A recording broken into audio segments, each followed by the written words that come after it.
இன்றைக்கி நம்ம சேனலில் வந்து வாழைப்பூ பொரியல் பண்ணலாம். கிட்னி ஸ்டோனுக்குலாம் ரொம்ப நல்லது, உடம்புக்கு ரொம்ப ஆரோக்கியமானது. எப்படி செய்யலாம்னு பார்க்கலாம். விளக்கா வாய்ந்தா.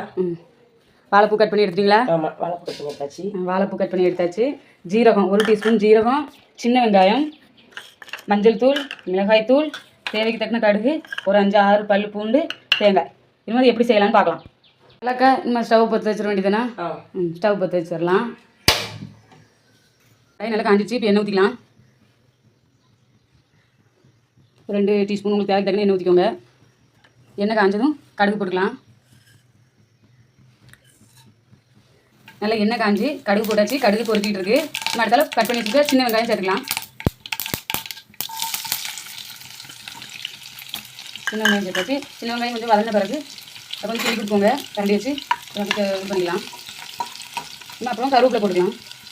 கொஞ்சம் வெங்காயம் வெந்த பிறகு கருவேப்பிலை போடலாம்.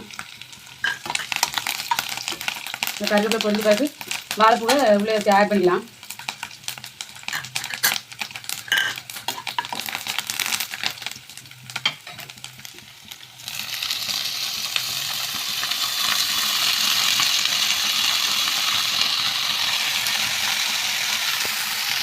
ஏலப்பா ஆட் பண்ணியாச்சு. இன்னும் கரைஞ்சிக்கலாம். கிட்னி ஸ்டோனுக்குலாம் ரொம்ப நல்லது வாழைப்பூ. நீங்கள் வாரத்தில் ஒரு நாள் இந்த பொரியல் எடுத்துக்கிட்டாலே நல்லா தான் இருக்கும் உங்களுக்கு. அப்பப்போ பசங்களுக்கு சின்ன வயசுலேருந்து கொஞ்சம் செஞ்சு கொடுத்து பழக்கம் பண்ணிக்கோங்க. கொஞ்சம் விவரம் தெரிஞ்சு போனால் பசங்க இப்படி இருந்தால் சாப்பிட மாட்டாங்க. அவங்களுக்கு கொஞ்சம் டேஸ்ட்டு வித்தியாசமாக இருக்கும். அது மிளகா போடுறத விட கொஞ்சம் வத்தல் பொடி போட்டால் பிள்ளைங்களுக்கு கொஞ்சம் நல்லாயிருக்கும். அதனால் வத்தல் பொடி போட்டு செஞ்சு பாருங்கள், சூப்பராக இருக்கும். இன்னும் மஞ்சள் தூள் சேர்த்துக்கலாம். 2 கிளறிட்டு மஞ்சள் தூள் சேர்த்து கொஞ்சம் கிளறி விடலாம். அதுக்கு தேவையில்லை உப்பு கொஞ்சம் போட்டுக்கலாம்.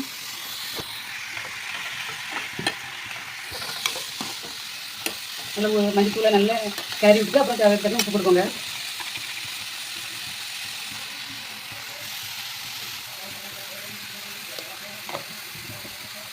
உப்பு போட்டு நல்லா கிளறி விடுங்க.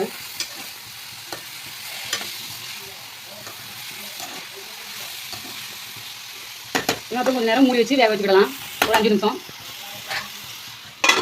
ஒரு 5 நிமிஷம் கழிச்சு எப்படி இருக்குன்னு பார்க்கலாம்.